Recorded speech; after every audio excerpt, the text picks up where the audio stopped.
All right, so hello everyone, it's Mr. Barden here. This is a short video going over project number 5 in our month of projects for my sound design course. Again, just a brief overview. There's 7 projects. You get to pick 5, turn all of them in by the due date.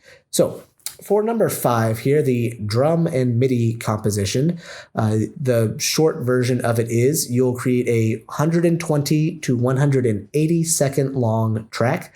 For people who don't feel like doing math, that's between 2 and 3 minutes, using only MIDI instruments. You will have no audio clips in your Studio One session. It will only be MIDI and synthesizer sounds.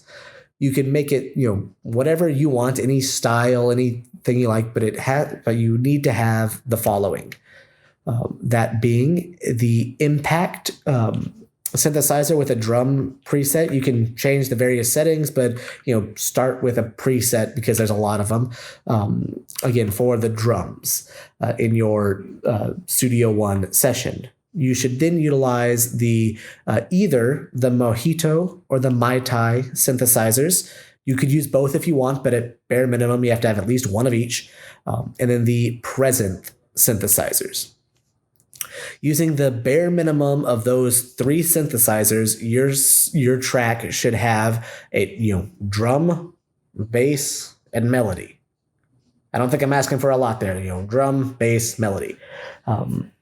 And then you're just going to be recording the MIDI that tells it how to play. So I recommend utilizing the MIDI and quantizing in order to make sure everything stays in sync. I'll be having a separate video and lesson in class about all of those, so stay tuned for that. And then utilizing the mix view and automation in Studio One in order to make sure all of the levels are properly set. You have everything how you want it. You can adjust effects and all of that. Again, you don't necessarily need automation, but I highly recommend you experiment with it because there's there's essentially no song that exists that is not made better through some kind of automation. So again, you're making a 2 to 3 minute track of whatever you want to do, utilizing just the synthesizers, the drum, the MIDI, all that stuff. You're making all that.